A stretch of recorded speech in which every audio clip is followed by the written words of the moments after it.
Janasena party అధ్యక్షుడు పవన్ కళ్యాణ్ తన రాజకీయ పునాదుల్ని తానే పెకిలించి వేసుకుంటున్నారా అన్న అభిప్రాయం కలుగుతోంది. ఈరోజు పవన్ కళ్యాణ్ గారికి చంద్రబాబు నాయుడు గారు విపరీతమైన గౌరవం ఇస్తూ ఉన్నారంటే దానికి కారణం ఏంటి? పవన్ కళ్యాణ్ గారికి ఎంత కాపు సామాజిక వర్గం ఉంది, ఆ సామాజిక వర్గం విస్తృతంగా ఓటింగ్ ఉంటుంది కాబట్టి వాళ్ళంతా తెలుగుదేశం పార్టీకి ఓటేస్తే అప్పుడు ఈ కూటమి గెలుస్తుంది అన్న ఉద్దేశంతోనే పవన్ కళ్యాణ్ గారికి చంద్రబాబు నాయుడు గారు విపరీతమైన గౌరవం ఇస్తూ ఉన్నారన్నది జగమెరిగిన సత్యం, 100% నిజం. కానీ పవన్ కళ్యాణ్ గారు ఈ లాజిక్ ను మర్చిపోయి తన సొంత సామాజిక వర్గాన్ని బహిరంగంగా దూరం చేసుకునేందుకు కూడా ఆయన సాహసిస్తూ ఉన్నారు. పవన్ కళ్యాణ్ గారు ఇటీవల కాపు సామాజిక వర్గం సంబంధించిన నాయకులకి డైరెక్ట్ గానే వార్నింగ్ ఇచ్చారు. నిన్న ఆయన చెప్తూ ఉన్నారు, పవన్ కళ్యాణ్ గారు పదే పదే నన్ను కాపు కులస్తులు విమర్శలు చేస్తున్నారు. నేను చెప్పానా ఎప్పుడైనా నేను కులం కోసం వచ్చాను, నేను ఒక కుల నాయకుడినని నేనేమని చెప్పానా? ఈ సమాజం కోసం వచ్చాను, ఈ నేల కోసం వచ్చాను అని పవన్ కళ్యాణ్ గారు మాట్లాడుతూ ఉన్నారు. అయితే ఇదే పవన్ కళ్యాణ్ గారు గతంలో మీరంతా కాపులు ఒక్కసారి కూడా ముఖ్యమంత్రి కాలేదని మీరు అనుకుంటున్నారు కదా, మీరంతా ఐక్యంగా ఉండి నాకు ఓట్లేయండి, నేను ముఖ్యమంత్రి అవుతాను అని కూడా చెప్పారు పవన్ కళ్యాణ్ గారు. ఇదివరకు కూడా కాపులు పెద్దన్న పాత్ర పోషించాలి అని కూడా చెప్పారు. కానీ ఈ రోజు మాత్రం నేను ఎప్పుడు కూడా కులం కోసం రాలేదు అని మాట్లాడమే కాకుండా కాపు నాయకులను ఉద్దేశించి కొద్దిగా తీవ్రమైన వ్యాఖ్యలు కూడా చేశారు. నేను నేరుగానే చెప్తున్నాను, మీరు పదే పదే నన్ను ఇలా అంటున్నారు కదా ముఖ్యమంత్రి కాలేదు అని, ఒకటి చేయండి, మీరే కాపు నాయకులంతా ఇవే వ్యాఖ్యలు వాడారు పవన్ కళ్యాణ్ గారు. మీరే కాపు నాయకులంతా ఒక చోట కూర్చొని మీలోనే ఒకరిని ఎంపిక చేసుకొని ఏకగ్రీవంగా అతడిని ముఖ్యమంత్రిని చేసుకోండి, అలా ముఖ్యమంత్రి అయితే నేను మీకు శుభాకాంక్షలు కూడా చెబుతాను అని పవన్ కళ్యాణ్ గారు చెప్పారు. అంటే పవన్ కళ్యాణ్ గారి ఉద్దేశం ఏంటి?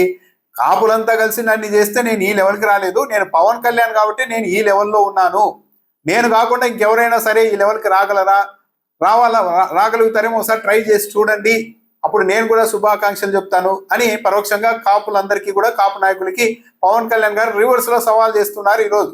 నిజానికి ఇది ఒడ్డు చేరిన తర్వాత తెప్ప తగిలేయడం లాంటిది. నిజంగానే తనకు కాపులంతా ఓటు వేయకుండానే పవన్ కళ్యాణ్ గారు ఈ స్థాయికి వచ్చారా? నిజంగానే కాపు ఓటింగ్ అవసరం లేదు, అన్ని వర్గాల ఓట్ల కోసమే నేను వచ్చాను, సమాజం కోసమే నేను వచ్చాను అన్న పవన్ కళ్యాణ్ గారు మరి మొన్నటి ఎన్నికల్లో కూడా ఎక్కువ సీట్లు, అత్యధికంగా సీట్లు పశ్చిమ గోదావరి, తూర్పు గోదావరి జిల్లాల పరిధిలోనే ఎందుకు తీసుకున్నారు? ఎందుకంటే అక్కడ కాపులు ఎక్కువగా ఉన్నారన్నది నిజం కాబట్టి ఆ సామాజిక వర్గం సాలిడ్ గా ఓట్లు వేస్తే మిగిలిన టీడీపీ ఇటువైపు నుంచి కూడా ఓటింగ్ కలిసి వస్తే ఈజీ అవుతుందని అక్కడ ఎక్కువ సీట్లు తీసుకున్నారు. పిఠాపురంకి ఎందుకు వెళ్ళారు? ఎందుకంటే అక్కడ కూడా కాపు సామాజిక వర్గం ఎక్కువ ఉంది కాబట్టి. గతంలో 2 చోట్ల పోటీ చేస్తే ఓడించారు అని చెప్పి కాపులను అప్పుడప్పుడు నిష్ఠూరు మాడుతుంటారు పవన్ కళ్యాణ్ గారు. కానీ మొన్నటి ఎన్నికల్లో కాపులంతా కలిసి 21 స్థానాల్లో గెలిచేలాగా, కూటమి 164 స్థానాల్లో గెలిచేలాగా సపోర్ట్ చేశారు కదా, దాని గురించి మాత్రం పవన్ కళ్యాణ్ గారు మాట్లాడడం లేదు. ఆ విషయంలో కాపులంతా నాకు బాగా గట్టిగా మద్దతు ఇచ్చారని చెప్పడం లేదు. తనను ఓడించిన విషయాలు చెప్తారు కానీ గెలిపించేందుకు మొన్న ఏకపక్షంగా అందరూ నిలబడిన అంశాన్ని మాత్రం పవన్ కళ్యాణ్ గారు ప్రస్తావించడం లేదు.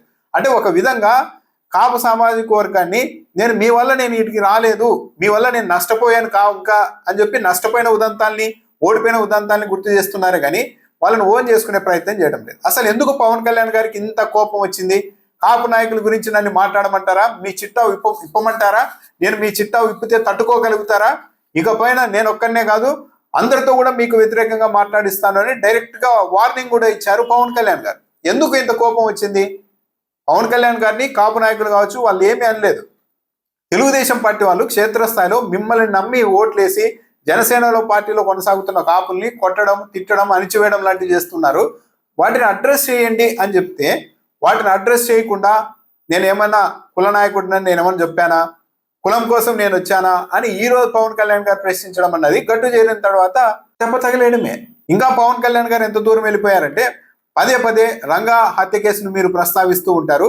మీరేంటి అది ప్రస్తావించేది? ఆయన బతుకున్నప్పుడు కాపాడుకోలేకపోయారు, చనిపోయిన తర్వాత మీరు చెప్పే మాటలన్నీ ఎవరు నమ్ముతారు అంటూ కూడా ఇటీవల మాట్లాడారు. అంతటితో ఆక్కోకుండా మీరు అప్పట్లో ఇంకా వయసులో ఉంటారు కదా, ఈరోజు 60 ఏళ్ళు 70 ఏళ్ళు ఉన్న వాళ్ళంతా అప్పట్లో వయసులోనే ఉంటారు కదా, ఏం రంగా గారి చుట్టూ ఒక దడి కట్టలేకపోయారా? ఒక పద్మవ్యూహం లాగా మీరంతా ఉండలేకపోయారా? ఆ రోజు రక్షించుకోలేని వాళ్ళు ఈ రోజు మీరు ఎన్ని కథలు చెప్తే ఎవరు నమ్ముతారు అంటూ కూడా డైరెక్ట్ గా పవన్ కళ్యాణ్ గారు మాట్లాడేశారు. అయితే దీనికి వంగవీటి నరేంద్ర గారు చాలా స్ట్రాంగ్ గా కౌంటర్ ఇచ్చారు ఈ విషయంలో పవన్ కళ్యాణ్ గారికి.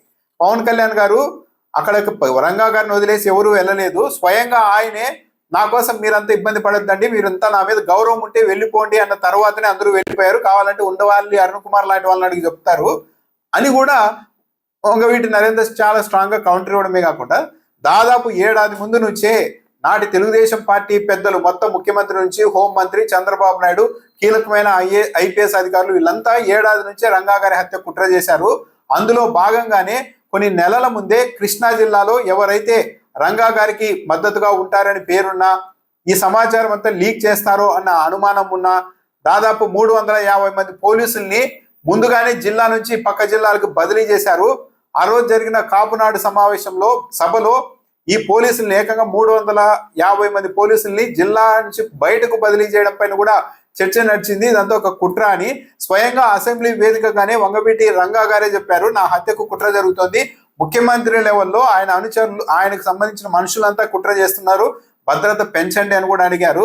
ఇవన్నీ ఉదంతాలు ఉన్నాయి. కుట్రపూరితంగా ప్రభుత్వమే స్వయంగా హత్య చేస్తే మీరు పోయారా, మీరు రక్షించలేకపోయారా అని మాట్లాడడం కరెక్ట్ కాదు, సరైన సమాచారం తెప్పించుకొని మాట్లాడండి అని కూడా ఆ విషయంలో వంగవీటి నరేంద్ర గారు చాలా గట్టిగానే పవన్ కళ్యాణ్ గారికి కౌంటర్ ఇచ్చారు.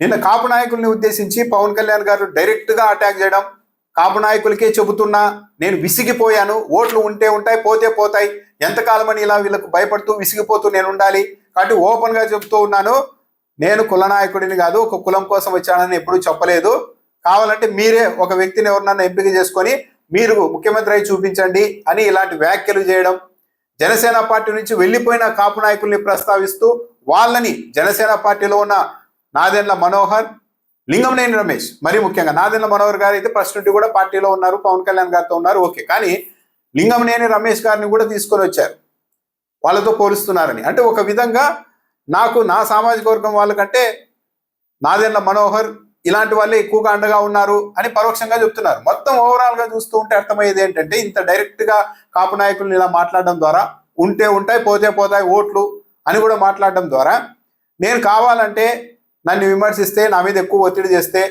మీ సామాజిక వర్గాన్ని వదిలేసుకోవడానికి కూడా నేను సిద్ధంగా ఉన్నాను, కానీ తెలుగుదేశం పార్టీని వదిలేసుకోవడానికి, తెలుగుదేశం పార్టీని ప్రశ్నించడానికి నేను సిద్ధంగా లేను అని డైరెక్ట్ గానే పవన్ కళ్యాణ్ గారు సంకేతాలు ఇస్తూ ఉన్నారు.